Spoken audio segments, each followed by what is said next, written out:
You're listening to an Airwave Media podcast. Spend less time staying in the know about all things gaming and more time actually watching and playing what you want with the IGN Daily Update podcast.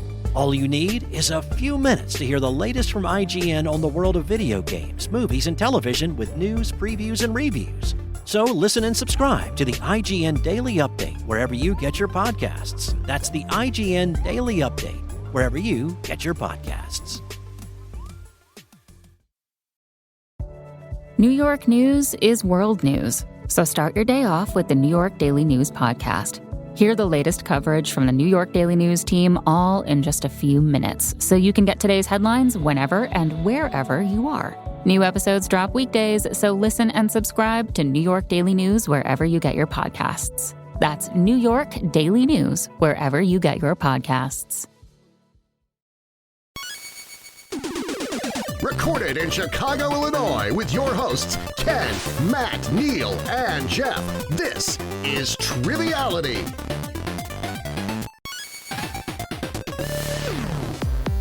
Hello and welcome to Triviality, the game where a lack of seriousness meets a little bit of knowledge. My name is Neal. I'm here with Jeff in the studio and Ken over the internet.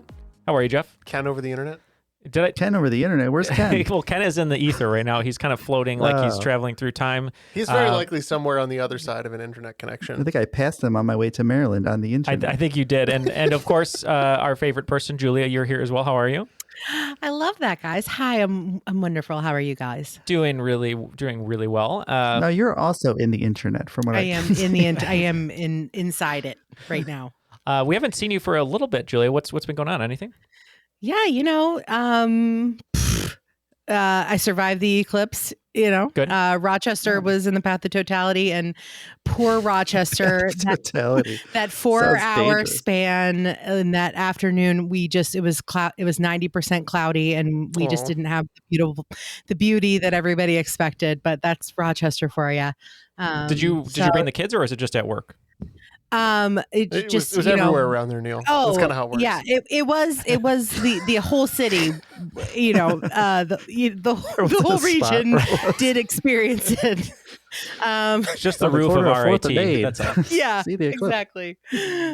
But yeah, and then just enjoying all the sports happening right now. Yeah, no, a lot of good sports stuff going on. I got to see the women's NCAA championship was fun recently, and amazing. And we also have the draft recently. Did your Steelers get anyone that you're happy about, or not really? You know what? We got another Troy for the team, so you know what? We're happy about that. The Yinzers will be happy. Hair not as good as Palomalo. No one's is, right? No one's can be. Yeah, no one's can be. Well, so it's just going to be us four playing today, and we're actually going to go head to head. So Julia and Matt are going to be a team, and Julia, you came up with a great way of getting into your team name. Do you want to explain it? Yeah, I mean, so I'm a big NHL fan, and RIP Arizona Coyotes, they're moving to Utah, and the team name hasn't been declared yet. So people of the internet have kindly come up with a list of suggestions for Utah, and my favorite of them is the Utah brine shrimp.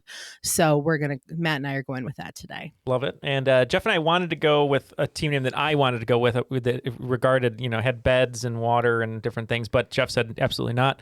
But if you can find your way into that answer, more power to you. But Jeff, we're going to be Utah Hotel Pizza. Yeah. And do you know why that is?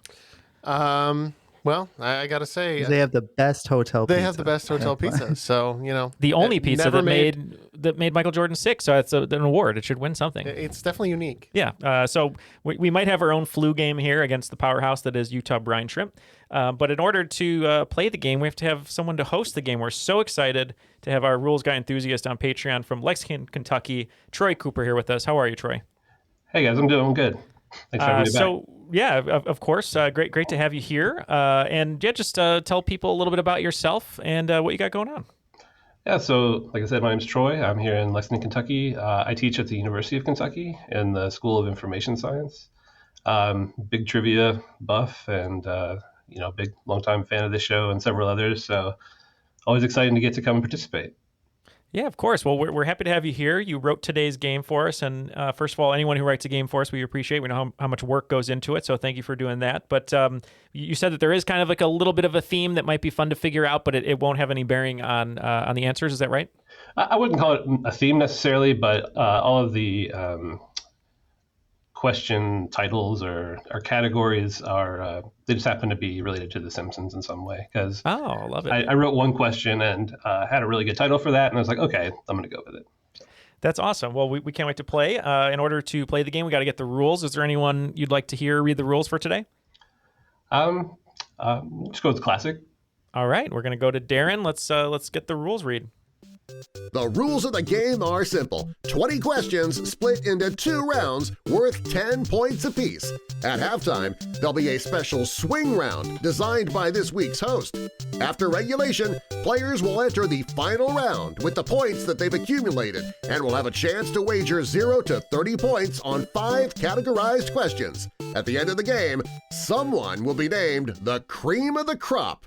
The cream of the crop. But Troy, we're ready to play the game, so feel free to take it away. All right. So round 1, question 1. Category, well, it's not quite a mop, not quite a puppet. Probably the most well-known interspecies relationship in the Muppet-verse is that of Kermit the Frog and Miss Piggy. But what is the name of Gonzo's longtime chicken girlfriend, also a famous name within the British royal family? Ooh. You're shaking your head, Julia, like you're a big Muppet fan. I'm a huge Muppet fan. Yeah, you know this? I do know this. We can lock ours in. Talk it out. Speaking of Muppets, Julia, do you want to tell people where they can find a life-size replica of the Sesame Street? Oh, of course. Well, if you find yourself in Western New York and Rochester at the Strong National Museum of Play, there is a Tell Me How to Get to Sesame Street exhibit where there is, basically a replica of 123 Sesame Street. There's officially sanctioned children's television workshop Muppets of Big Bird and Elmo and Cookie Monster and, all these amazing Sesame Street characters, and the conservator there had to get trained to do special how to annually clean and fluff and make sure that they're up to snuff, and it's a really, really cool exhibit. And you built it with your bare hands as well. Yes, personally. So Julia locked in right away. Jeff, I don't know how you feel about this, but I know the thing with Gonzo's girlfriend is Gonzo really liked her for a long time, but she was kind of married to someone, and then he started dating someone else who was younger and more famous, but then he kind of cheated on that person with this original person and ended up marrying her, and now they're royalty together. So it's Camilla. It's Camilla, yes. We're going to lock in with Camilla. Yes, it's Camilla. Yeah, that's yes, correct. It is Camilla the chicken. I'm also a huge Muppets fan, so I had to throw one in there. Although I would argue that the best pairing with Gonzo is Rizzo the Rat. Yeah, oh, yeah, of course. Yeah, it's like Martin and Lewis. Can't get any better. All right, question 2. Have the Rolling Stones killed? Although none of them were related, members of the pioneering punk rock band, the Ramones, all shared the Ramone moniker as a stage name. What are the first names of the 4 original members of the band, often seen in the band's most popular logo?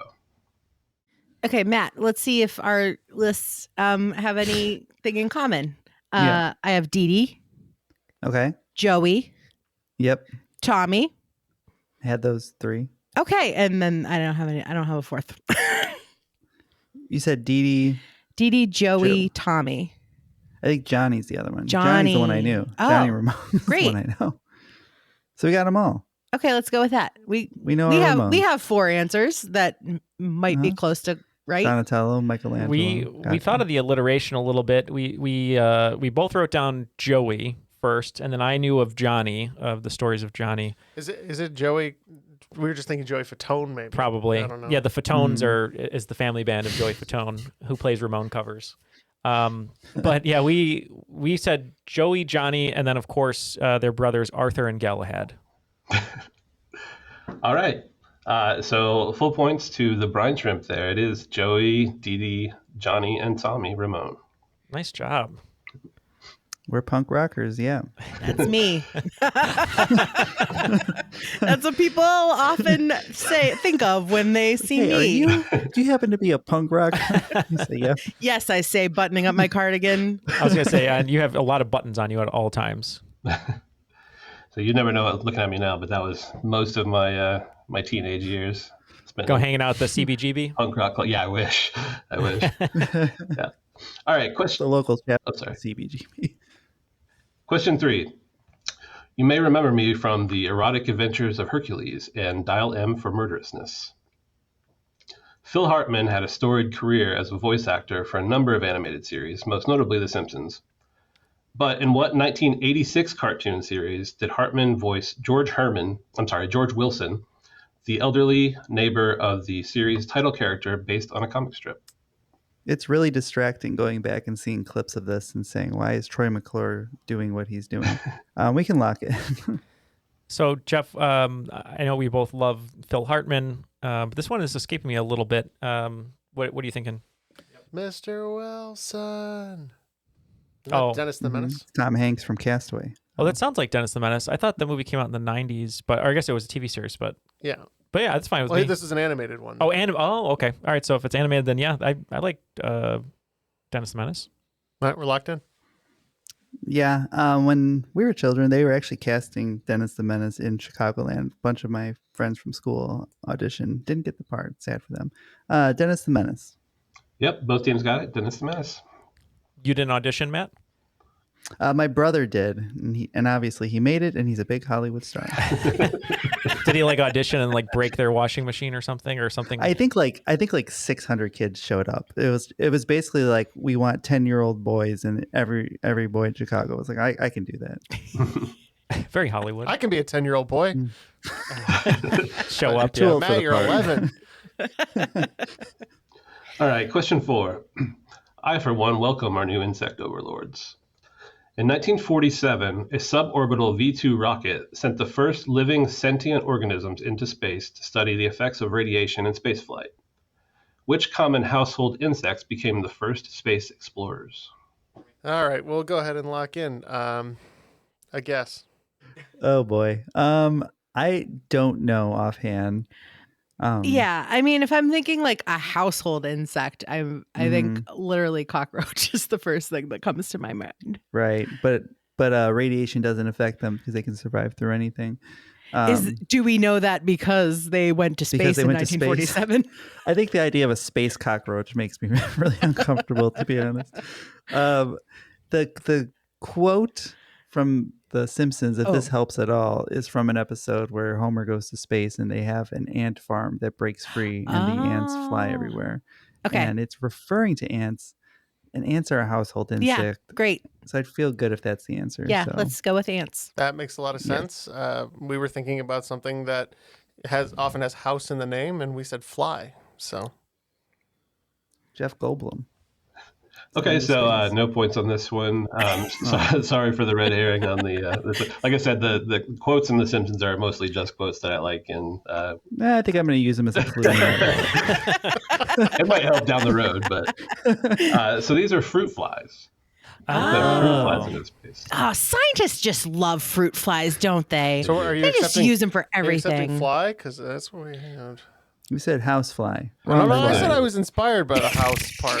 I'm just kidding. We'll take no points. Troy said no points. That's his decree. It's going well when I'm already begging for points in question 4. That's because it's anybody's game, so you want to get the most you can. It feels much like it's anyone's game. All right, question 5. Florida, but that's America's Wang. According to 2020 U.S. Census data, what is Florida's most populous city? It also happens to be the largest city by area in the contiguous United States. So I think Miami is small based on I think Dade County is big, but actual Miami is small. So I don't think it's Miami. Mm-hmm. My first gut was Jacksonville. Okay. What were you thinking? Yeah, Jacksonville. We also got Tampa. Mm-hmm. I think Tampa is more of an area as well. I think that's the thing. Yeah, is that's some of true. These are a bunch of cities, kind of. Yeah, I think Jacksonville's a good answer. Okay, we'll go Jacksonville. And we agree. Jacksonville is like most of Duval County, if I'm not mistaken. So that's what we said. We know our counties. That's correct. Jacksonville, Florida. I grew up about an hour north of there in southeast Georgia, so I spent a lot of time down there, and it is a very expansive city. It's huge. So I love that question because Jacksonville, biggest city in Florida, or as Troy said, contiguous United States. Jaguar from Jacksonville, biggest bite of any cat relative to its size. So after 5 questions, Love It's a not the biggest Jaguar. bite; it's the strongest. the strongest bite. Thank you, Jeff. That's different. Strongest bite. It was a test, and you passed because Adam Hartson Rose Pretty sure did some the- research at the Pretty University sure of the South lion has Carolina. the largest bite area. It might have the largest bite, but a jaguar will make it hurt more. That's what they like to say. So Hurts so after good. 5 after 5 questions, it looks like Team Utah Hotel Pizza only getting 30 points so far. Not too terrible. But Utah Brine Shrimp with 40. So slight lead going into question 6. Sentences that have never been said in the English language before. all right, question 6. Don't blame me. I voted for Kodos. In 1995, the Mars Company held a promotion where consumers could vote for a new color of M&M's candy. With 54% of the vote, blue won out over pink and purple. What original M&M color did blue replace? Locked in. I knew Yeah. I knew Julia knew this one. I think this is why it's so important to vote, so we don't have these things happen. I can't remember this, Jeff. I used to keep this in the back of my head. Well, I voted for Kodos. That refers to not just the band, but Kang and Kodos of Simpsons fame. They were green aliens. Probably doesn't help you at all. Well, you eat a lot of M&Ms, so what colors are there? Yellow, orange, red, brown, blue, green. Okay. So, all right. So, and it replaced or beat out? Or, yeah, replaced, right? Yeah. Replaced, yes. So, Did they do away with like? was there a white at one point, or is that just the holiday one for like Valentine's Day, where it's like pink and white? I've seen a box of those. I've seen those for Valentine's my Day time. for sure. Well, if you go to the M&M store, you can literally get almost any color that exists. That's It's true. crazy. Yeah, the Vanta black ones have a very weird texture. You have to sign a waiver that you are. Yeah, if you eat it, you get into the sick. Eclipse ones. The pinkest pink ones can be seen from like inside the body. Scientists are actually using them instead of heavy metals now to do nuclear med. I'm just kidding. Answer So the you said there was a question. green, right? Yeah, but did they do away with green? And then there was a campaign to bring her back. I feel like because- that's what happened. One of them, I think, left and came back. Yeah, I don't know. Do you want to go yellow or green? Yeah, let's do it. Okay, we locked in. We're gonna lock in with green. The answer is tan. Oh, Ew. like Light flesh, brown. flesh color. No, it's like brown, but Light brown. Oh, light brown, not a flesh M&M. I'm glad they got rid of them. Yeah, correct I'm being answer is honest. tan. It was weird. I always thought it was kind of strange that they had brown and tan in the same bag, which is probably why they did the contest to do that. On top of Jeffrey it being, Dahmer's favorite M&M. That's right. All right, question. Ew. Sorry. That's okay. Question 7. Don't worry, I brought my Rappin' Ronnie Reagan tape. On March 30th, 1981, there was an assassination attempt on then President Ronald Reagan. The shooter famously was motivated by the hope that the notoriety from this attempt would attract the attention of a famous movie star he was obsessed with. For 5 points each, name the shooter and the movie star he was trying to impress. We can lock in over here because I heard movie star, and it was like those folks in Utah when they get excited about going to the mattress store. But yeah, we're locked in. He didn't even have to. Yeah, he didn't even have to hear the rest of your question. Yeah. So Matt, that we know we can do this Oh, one yeah. too, right? I don't remember offhand. So this was a 3-named guy who tried to shoot Ronald Reagan to impress Jodie Foster, Jodie Foster. and Most his of the name. shooters are 3 named people. So that What? I they know, don't- right? David. I don't. David doesn't sound. John Wilkes Booth. Greg. Got it. Just kidding. Oh, this is silly. That I should have. This should also be just like a. Yeah. I'm stuck on David. David Hyde Pierce. David Yes. Foster Wallace. David Lee David Roth. Hyde Pierce. convicted of trying to assassinate the president. He tried to assassinate with a bottle of sherry. There's a lot more three named Davids than I realized. That's true, right? I hope you'll be terribly troubled if I murdered you. Oh my gosh. And then like every like couple years his name comes up for parole and then they're like, sorry dude, you can't come out yet. You tried to kill Try to kill the president. Jodie Foster's still hanging around. Can't let you loose, bud. I'm gonna be really mad once I hear the answer. But Well, we'll keep our Jodie Foster points and move on. Oh, Hinckley.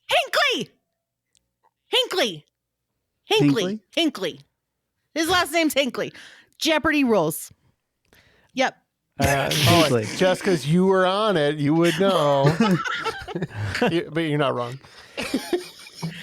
So yeah, we Ken. said Jodie Foster was the inspiration, and then John Hinckley Jr. as the shooter.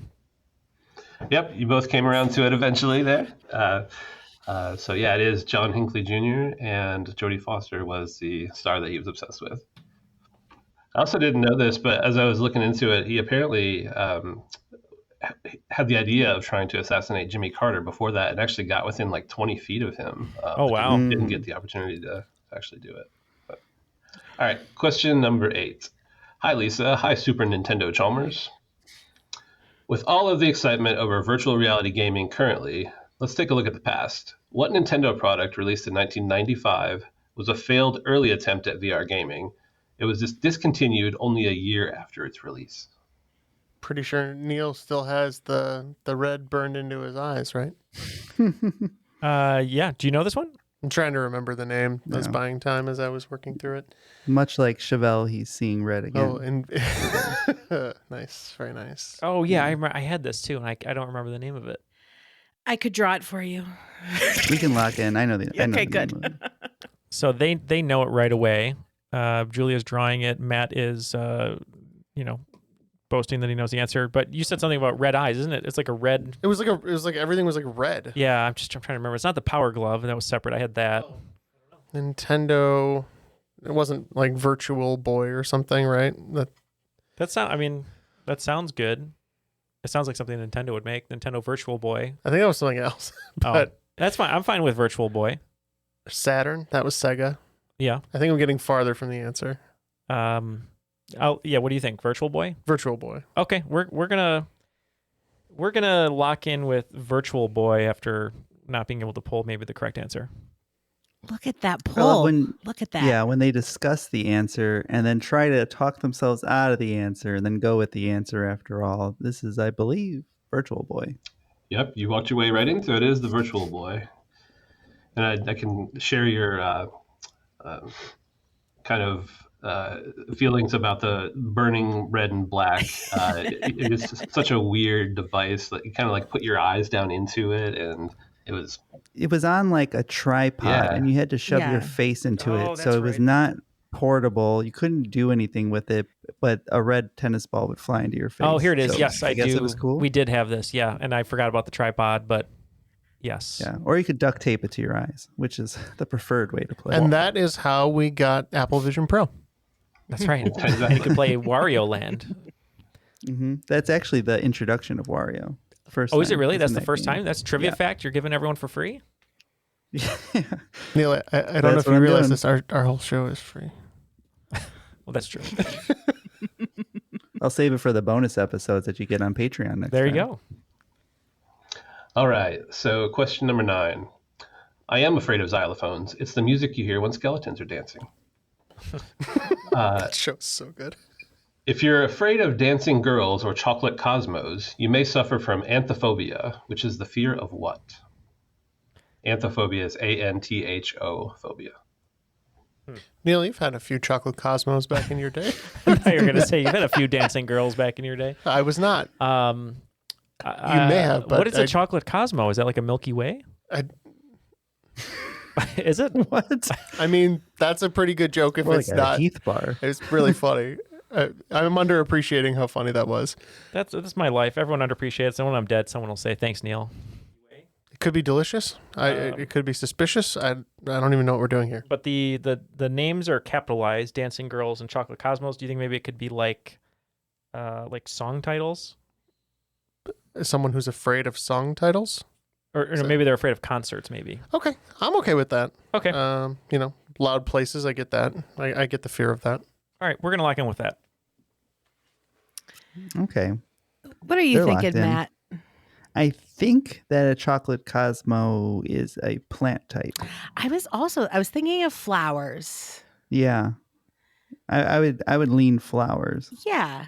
And I guess if we are thinking Latin root words, chrysanthemum has something that could feasibly have antho in it.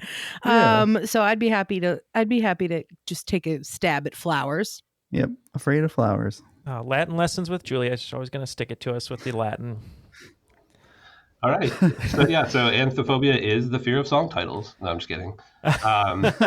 Yes, it is the fear of flowers. Flowers. Wow, that's cool. I had no idea there's a flower called the Chocolate Cosmos. It's a cool name. Matthew.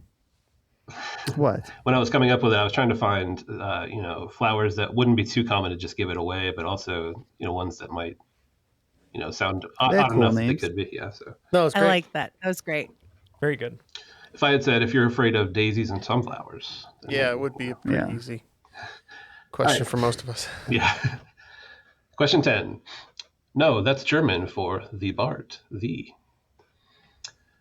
Because Mercedes-Benz is headquartered there, what city in southwestern Germany is often known to locals as Benztown? Okay, we're looking for German Detroit. Do you have any idea here? Oh, this isn't anywhere close to my wheelhouse. Cars or Germany? Neither. 9. Both pass. So Mercedes-Benz headquarters, Southwest Germany. Yeah. So the only what do we got? I would have said Berlin, just because Berlin. I have no idea, and it sounds like it starts with a B, much like Benstown. But I don't know, because I'm sure it's on like a logo or something, like something Germany or whatever. But I don't know. I'm never gonna afford a Benz, so that's not a problem for me to have. Wouldn't it be funny if the town was already called Benz? Mm-hmm. It would. Yeah, let's just call. So just Benz, Germany. Yeah, we're yeah. That's our answer. That would be a pretty good answer. But I'm pretty sure Audis are made in Ingolstadt, Germany, and I couldn't get this other city out of my head, and I believe Porsches are also headquartered there, and so we said Stuttgart. Oh, that was my second out. Yeah, it is Stuttgart. Yes. Yes, it's my dream one day to pick up my ordered Porsche in Stuttgart, Baden-Württemberg, Germany. So It's good to have dreams. it is. They will never happen, but I have them. You're right.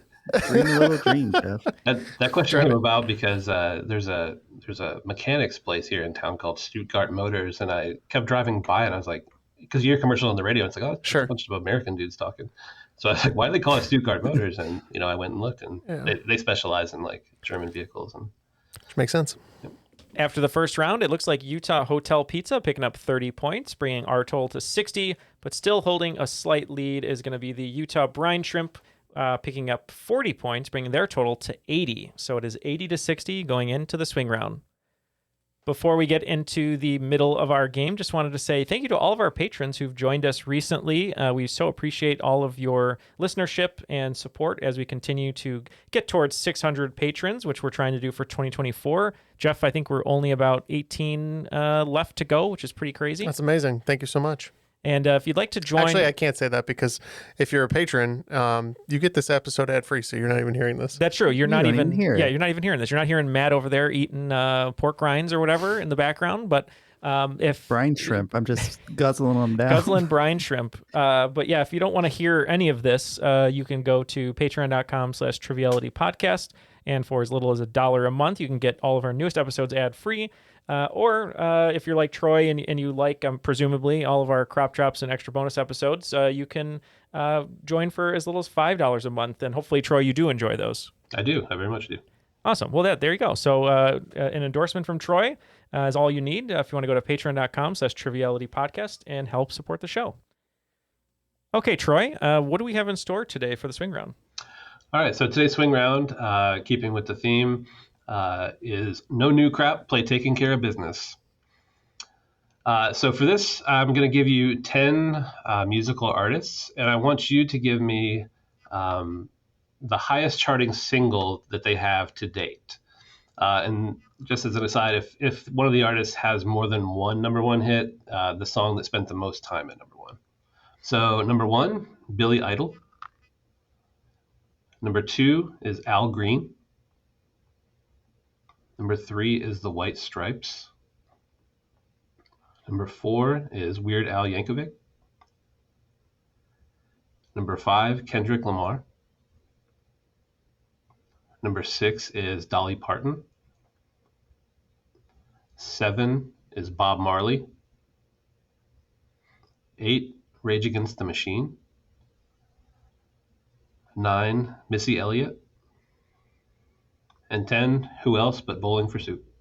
Okay, we have all of our clues. We're going to take a little bit, and we'll be back after these messages. Want to learn how you can make smarter decisions with your money? Well, I've got the podcast for you. I'm Sean Piles, and I host NerdWallet's Smart Money Podcast. On our show, we help listeners like you make the most of your finances. I sit down with NerdWallet's team of nerds, personal finance experts in credit cards, banking, investing, and more. We answer your real-world money questions and break down the latest personal finance news. The nerds will give you the clarity you need by cutting through the clutter and misinformation in today's world of personal finance. We don't promote get-rich-quick schemes or hype unrealistic side hustles.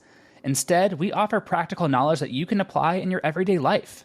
You'll learn about strategies to help you build your wealth, invest wisely, shop for financial products, and plan for major life events.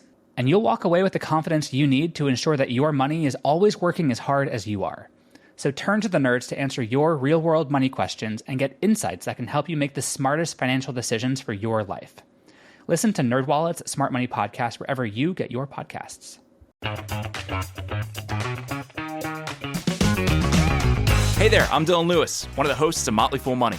Each weekday on Motley Fool Money, we talk through the business news you need to know and the stories moving stocks on Wall Street.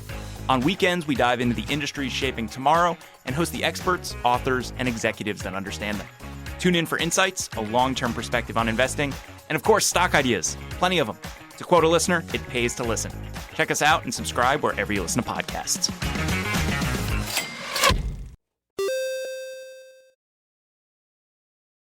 All of our answers for the swing round are locked in, so let's go back to Troy and see how we did. All right. So again, for each of these artists, you're giving me the song that they charted the highest with. Number 1 was Billy Idol.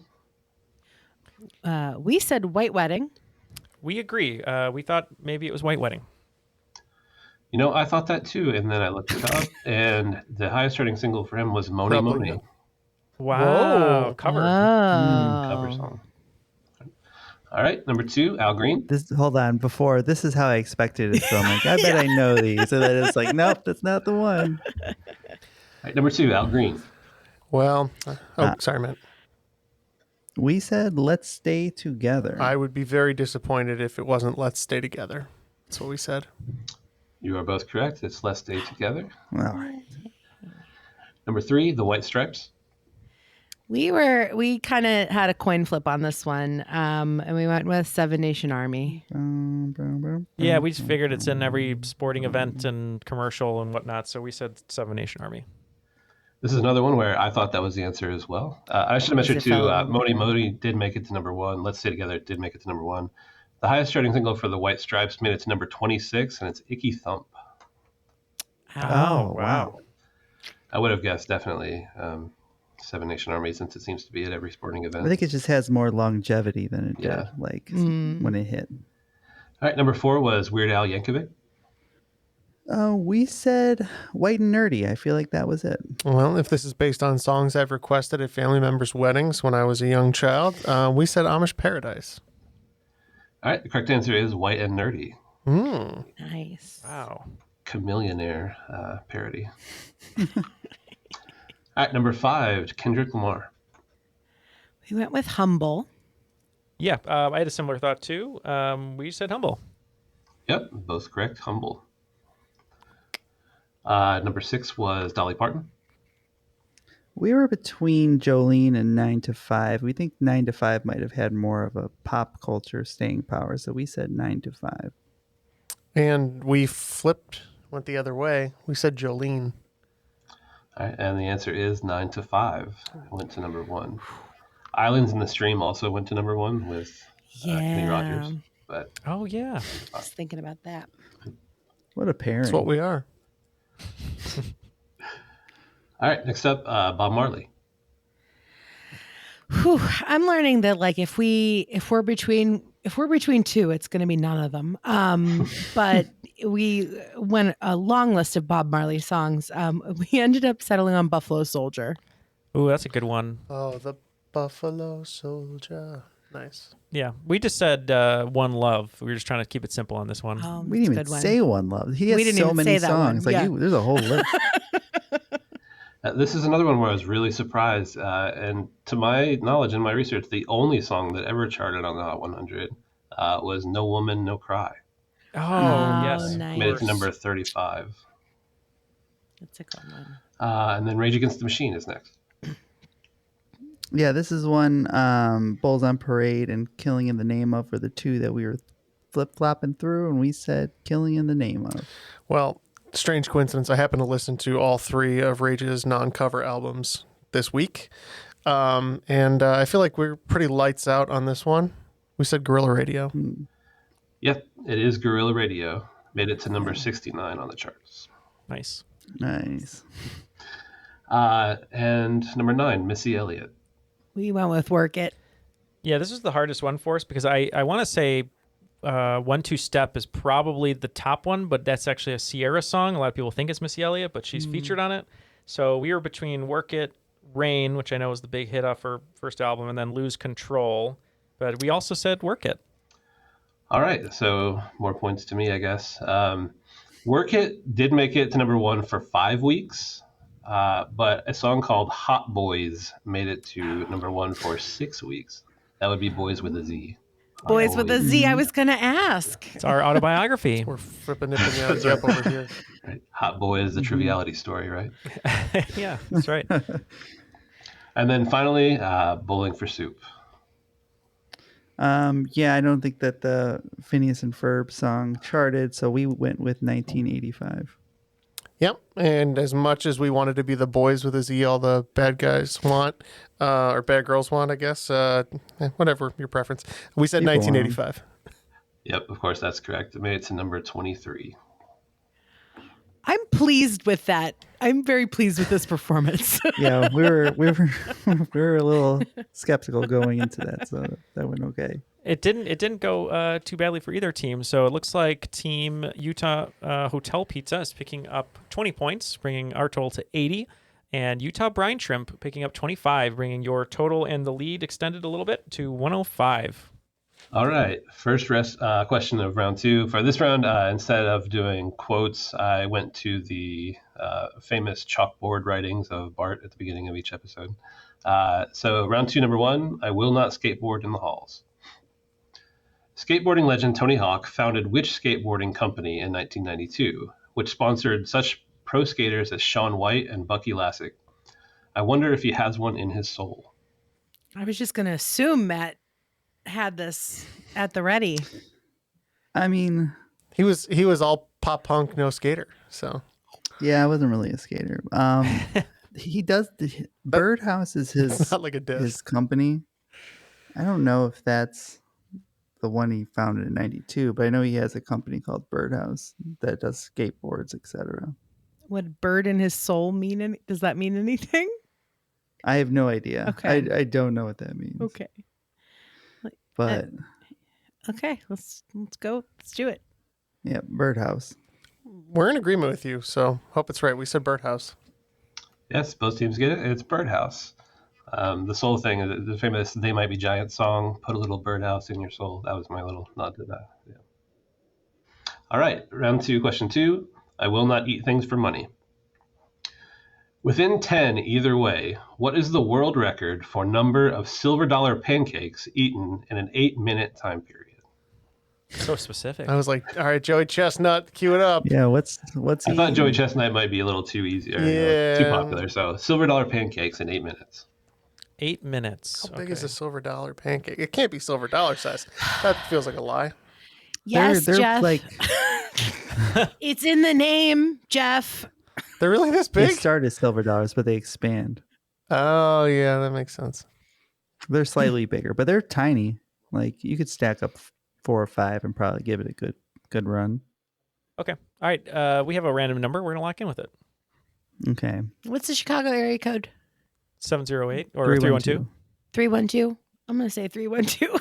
312 pancakes. In 8 minutes. Oh my God, That's like 50 pancakes a minute if they're the size of a silver dollar. Sure. There's no way you're eating 50 pancakes. I'm not eating 50 pancakes a minute, but It perhaps. takes in a minute. I would think like max you're doing 10. Oh, 'Cause no that's- way. Yeah, No because you way. gotta chew them. They can't dip them in water and swallow What them. about Like hot dogs. was there Oh, they syrup can. involved? There think they was gotta- from the video that I saw. Yeah. Oh, God. There's syrup. Does that help? I don't understand. Yeah, it makes it softer. Oh, but it sticks to the insides, 312? right? All right, I'll spot you 100. I'll go to 212. All right, that's.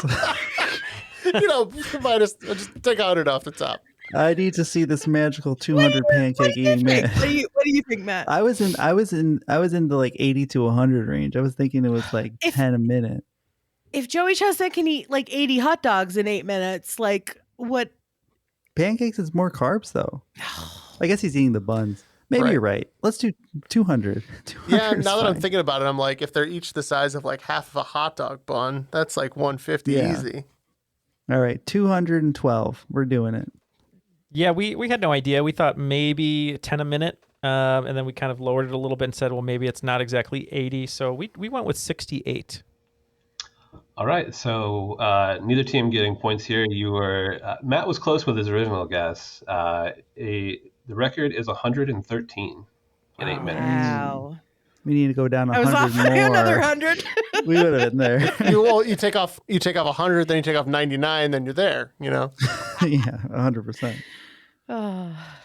All right, question 3. I will not retransmit without the express permission of Major League Baseball.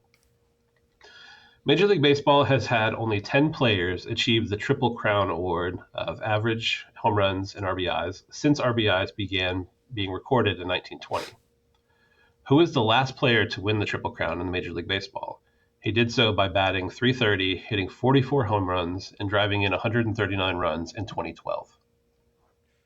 Okay, they're locked in. So 2012, Jeff. Trying to think of what baseball players were good. I think around that time there was an MVP, Mike Trout, perhaps. I was thinking about Mike Trout, in fact.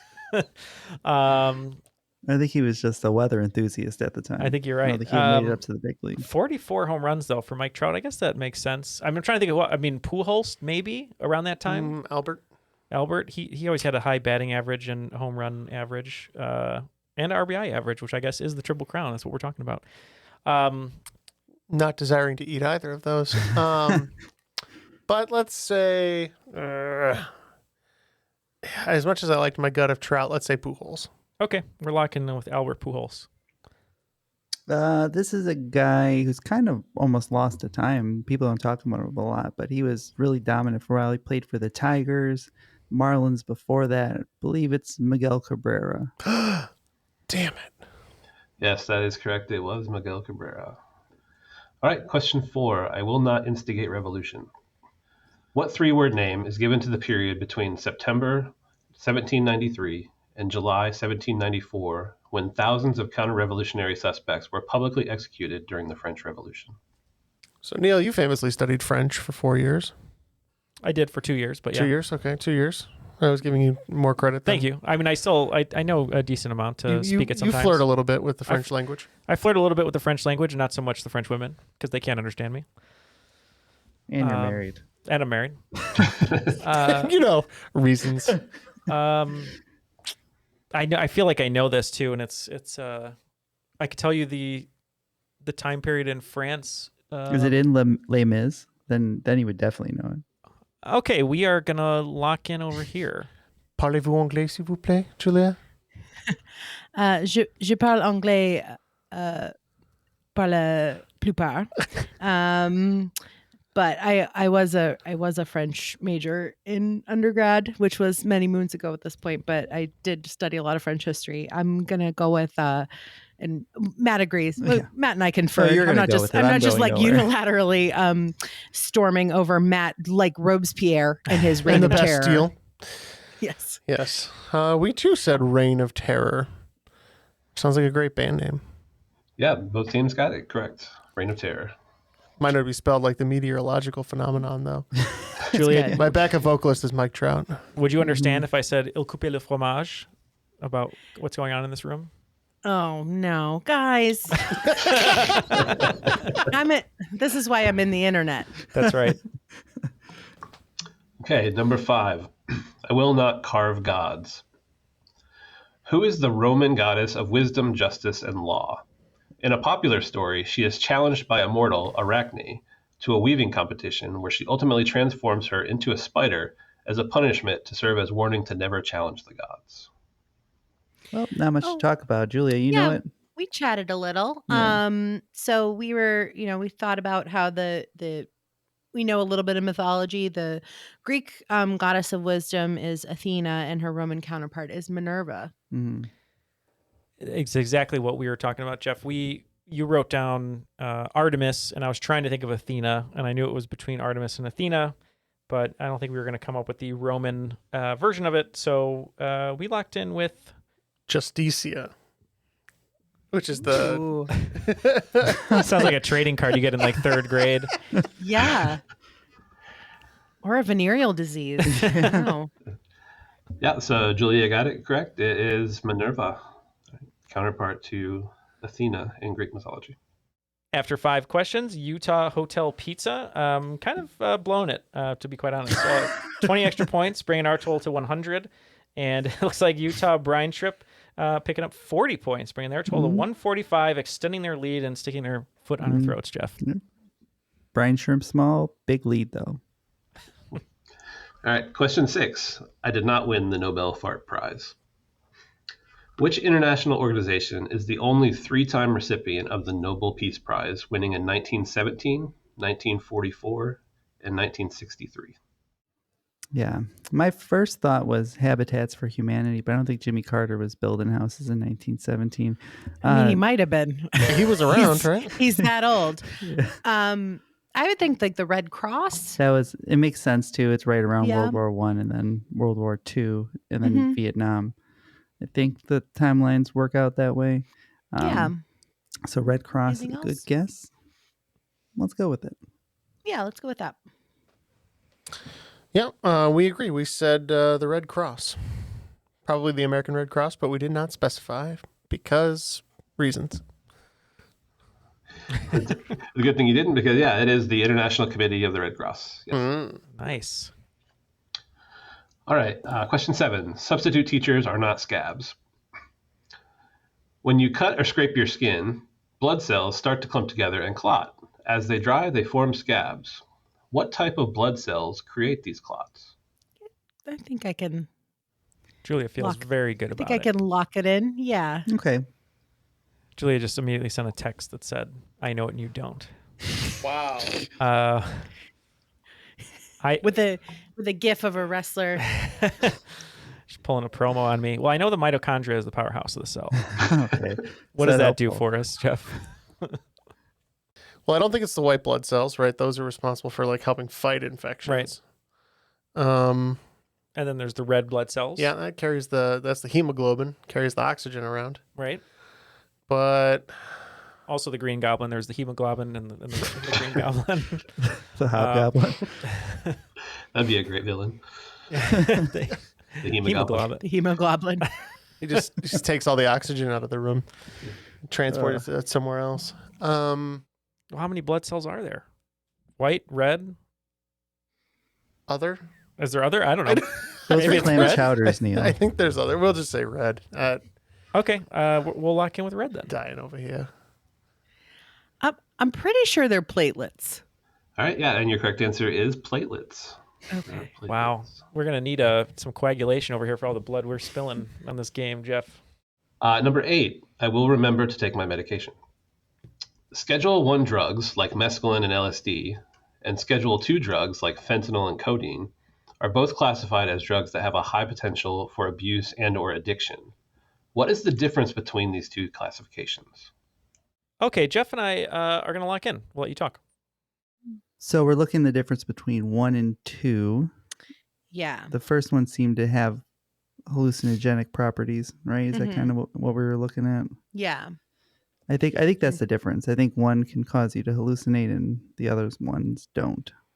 So I think this is rather contentious because of some of the other things that are on this list, including marijuana as a Schedule 1 drug. But I believe according to is a U.S. Department of, or U.S. whatever government organization it is, Schedule 1 drugs are those that have no legal medical applications, and Schedule 2 drugs have legal medical applications, so they can be prescribed. Yep, you got it exactly right. So Schedule 1 drugs are drugs that are seen as having no current medical use per analysis by the DEA and the FDA, whereas things like fentanyl and codeine in the Schedule 2 have some medicinal value and are prescribed by doctors under certain circumstances. So this question is shout out to my wife, Megan. She's a pharmacist, so she helped me out with this one. Nice. Oh, nice. Thanks, Megan. Yeah, it is really interesting. All right, number 9. Grammar is not a time of waste. What is the term for a grammatical error in which 2 independent clauses are connected by using a comma? Neil, I think I got this one. We're going to go ahead and lock in. Okay. Grammatical rule. I don't know. I know that you can combine 2 independent. So would that just be like a compound sentence? Okay. That could be. I was just like thinking of like grammatical errors. You have things like a dangling participle. You have things like a split infinitive. The word gerund came into my head, and that's the thing. I don't know what it is. Gerund? Yeah. Run on Subway guy? sentences. Oh, run on sentences. Yeah. So yeah, so what was your original answer? I said Sorry, a compound sentence, but I think that's not an error. That's the correct way to use it. So a run-on sentence would be if it didn't have the comma. didn't have a comma. Yeah. Yeah. So maybe dangling participle. It sounds fun. It's a fun answer. Yeah. Yeah. Gotta get those tighten up those dangling participles. Yeah, we're gonna say that. It's the hanging chad of grammar. I don't know. Yeah. I don't know what clicked in my brain a long time ago. For which reason I almost never split infinitives, but we said comma splice.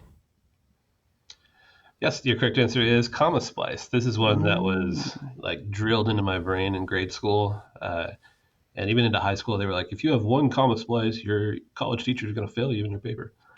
So I learned it. I had the same teacher, apparently. Something that I teach all the time now in some of my classes. So, yep, comma splice. All right, and then the last question of the second round. So I decided here to switch it up and do an actual sentence question. So the category is See My Vest. In the episode 24 Greyhounds, Mr. Burns does his best Cruella de Vil impression and plans to make a tuxedo out of greyhound fur from the puppies he stole from The Simpsons. When the kids find out, they sneak to his estate and hear him singing a parody song of Be My Guest from Beauty and the Beast called See My Vest. Aside from the greyhounds, Burns mentions 10 different animals in that song from which he has made a piece of clothing. For 1 point each, name as many as you can. All right, so Jeff, I know we don't know any of these, so how about you just name 5 random animals and I'll name 5 random animals and we'll see if we get any points. All right. I said monkey, tiger, panda, elephant, flamingo. And I said jaguar, hyena, caribou, puma, and badger. Okay. Caribou's pretty good. Well, thank you. Was not a caribou, unfortunately. The vest was made from gorilla chest. The loafers I remember. were gophers. The evening wear vampire bat. His hat was a cat. Irish setter is in there. Grizzly bear underwear. There's an albino African endangered rhino.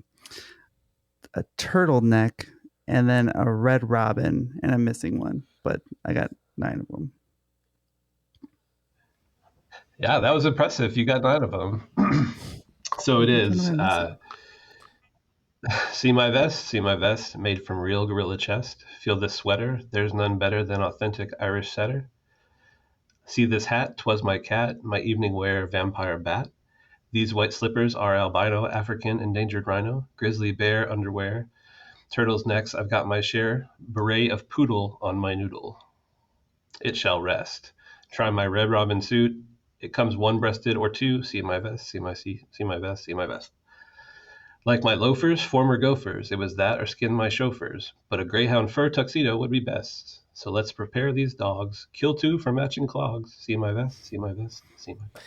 See his vest. He really likes So the one you missed was poodle, the beret of poodle, which I had written down. I Wow. just didn't say out loud. I don't know Wow. how I missed not reading it, but I'll take 9. Well, with Matt's great performance there of all the animals from that Simpsons song, it looks like Utah Brine Shrimp is picking up 29 points, bringing their total to 164, and still a large lead over Utah Hotel Pizza, also picking up about 30 points, but we're only at 130, so it's still close, but not really. But we need those. I think it's anyone's game, Neil. I think it is anyone's game. So 130 to 164. Before we get to the final round, just one more, shout out here for all of our patrons. Thank you so much to everyone who has joined us, especially in the last 3 or 4 months or so.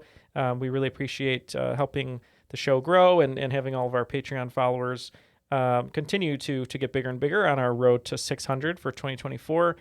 Matt, have you been enjoying recording all of our mini bonuses we're doing every week?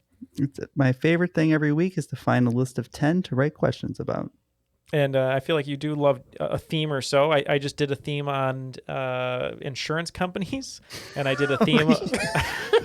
If you're not a patron, you're never going to learn about what Flo's up to. That's right. And Jeff, what was the other one you made fun of me for that I did? Or no, Jeff baited me, and he's like, you're not going to do one about insurance companies. And I was like, oh, yeah, I will. And now he said, well, it's like you doing one about dentists. So maybe we'll get one about dentists coming up in the future. You said, what are things that people, just hate dealing with? Oh, the DMV. Oh yeah, that could be another theme right there. Taxes. We almost had 12 of them by the time we were done brainstorming, and I think Neil might actually just run with it at this point. So. I might, and just don't worry, it's not actually about that stuff. It's just inspired by. But yeah, you'll enjoy all of that if you go to patreon.com/trivialitypodcast for as little as $5 a month. You can get all of those extra bonuses, as well as a bunch of extra audio content. And if you just don't want to hear us talking about Patreon like right now, you can pay as little as $1 a month to get rid of all of the ads on the newest episodes. So please join us at patreon.com/trivialitypodcast. All right, Troy, what are our final round categories to see how we're going to wager? All right, so your final categories, going off of the family, are Homer, Marge, Bart, Lisa, and Maggie. All the wagers are now locked in. Utah Hotel Pizza is going to go 25 on all the questions, and continuing their dominance, Utah Brine Shrimp is going to go 30 on all their questions. So let's see what happens here in this final round. All right, your first category, Homer. The Iliad and Odyssey are both works by ancient Greek poet Homer, regarded as one of the most influential authors in history. The Iliad is set during the last year of the Trojan War and focuses on a quarrel between Achilles and which king? Second question, Marge. In what 1985 comedy adventure film will you find Large Marge, a creepy storytelling truck driver who picks up the hitchhiking title character on his way to Texas? Question 3, Bart. The BART is the colloquial name for the public transportation operation serving San Francisco, Oakland, and the surrounding areas. What does the acronym BART stand for? Lisa. Lisa Leslie is one of the greatest players in WNBA history. She won 2 WNBA titles and 3 MVP awards. For which team did she play her entire 12-year professional career? Then finally, Maggie. Maggie May is a hit song by which knighted British singer? It tells the story of a boy who is in a relationship with an older woman. Those are our questions, and we'll be back in a little bit with our answers. New York news is world news, so start your day off with the New York Daily News Podcast. Hear the latest coverage from the New York Daily News team all in just a few minutes, so you can get today's headlines whenever and wherever you are. From the mayor to the MTA, Harlem to the Hudson, Yankee Stadium to Yonkers, and everything else. New episodes drop weekdays, so listen and subscribe to New York Daily News wherever you get your podcasts. That's New York Daily News wherever you get your podcasts. Sick of those trivia podcasts that you don't even understand how to operate and they just have too many levers and buttons? There's got to be a better way. Now there is, with Good Job Brain, an offbeat quiz show and trivia podcast that makes learning new things easy and fun. I just learned that artificial vanilla flavoring sometimes comes from the anal glands of a beaver, and now I can never shake that mental image. Thanks, Good Job Brain. Good Job Brain is available for the low price of just 4 easy payments of free. It's a podcast. Good Job Brain is part of Airwave Media and available on all podcast apps. Operators are standing by.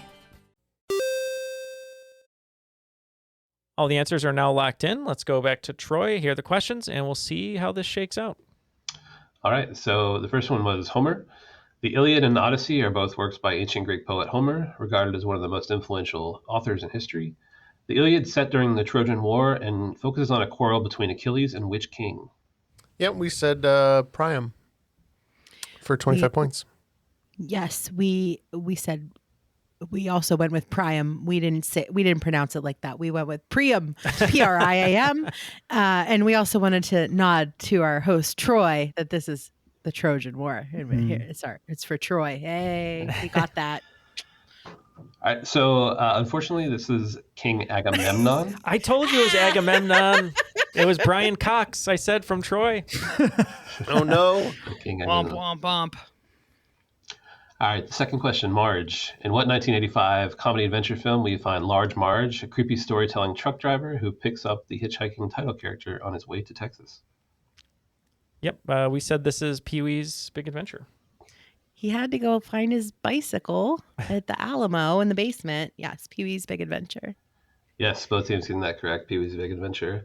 I have vivid memories of Large Marge because my older brother, he's 7 years older than me. So like when I was a kid, he would like cue up the videotape to that exact scene and like just scare the bejesus out of me and turn it on when I'd walk in the room. So I have these very ambivalent memories about that movie. So no hitchhiking for you? Probably not, no. Yeah. All right, question 3, BART. The BART is the colloquial name for the public transport system in San Francisco, Oakland, and the surrounding areas. What does BART stand for? Do you want to take it, Jeff? Yeah, we think it's the Bay Area Regional Transportation. Yeah. Right? Yeah. We went with Bay Area Rapid Transit. And the correct answer is Bay Area Rapid Transit. Nice. Points to the brine shrimp. All right, question 4, Lisa. Lisa Leslie, one of the greatest WNBA players in history, won 2 titles and 3 MVP awards. For which team did she play her entire 12-year pro career? We said the Los Angeles Sparks. We agree, the Los Angeles Sparks. And that is correct, the Los Angeles Sparks. And then finally, Maggie. Maggie May is a hit song by which knighted British singer? It tells the story of a boy who's in a relationship with an older woman. And for 25 points, we said Sir Rod Stewart. We agree again, Rod Stewart. Yep, both teams getting that correct. It's Sir Rod Stewart. After tabulating all of the points, it didn't really change too much. Utah Brine Shrimp was in a healthy lead, but Utah Hotel Pizza is going to leave the game, even though a little bit sick, but they felt okay about it. So we're going to end it with 155 points. But today's cream of the crop is Utah Brine Shrimp with a great score of 254. I am the cream. Yeah. The cream of the crop. Congratulations. Yep. Well, it's official. They have to name the team that now. It's true. Yeah, I think it's a good name. I don't know what the mascot would be, but it's like a shrimp. Literally a brine shrimp. Is it with like sunglasses or something? I got a picture. I'll send it to you. Yes. There's a minor league baseball team in Jacksonville, Florida, the Jacksonville Jumbo Shrimp. So there is precedent. There you go. Yes. My favorite minor league team is the Huntsville, Alabama Trash Pandas. So yeah, that's a good one too. Well, Troy, this was a really fun game. Thank you so much for writing it. It was a really cool first round with the Simpsons clues and obviously the Bart clues in the second half. But thank you for putting it together. Anyone you'd like to shout out or anything you'd like to say before we let you go today? Not particularly. Thanks again for having me on. I really enjoy getting the opportunity to write some questions, and it's fun to be on the other side of it sometimes. I will shout out my friend Tommy Adams, who actually turned me on this show several years ago. So thanks, Tommy. And he's probably the only one, aside from my wife, who might be listening that I know of. So what's up, Tommy? Well, yeah, thank you to Tommy for introducing you to the show. And then, Julia, anything up in what you're doing lately or not really? Nope. You know what's coming up in May, guys, though? Eurovision? Eurovision's happening in 2024 in Malmo. So, Malmo. Keep your ears peeled. Is there anyone that you're pulling for right now that you think has some good heat? I'll just say that some of us like to go in blind. Yep.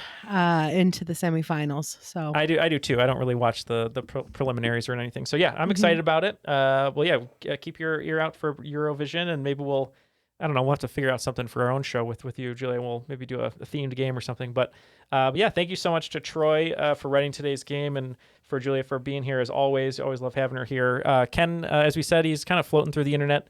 We'll see what happens to him. But for all of our guests, we couldn't do this without you, and we couldn't do the show without our network, Airwave Media.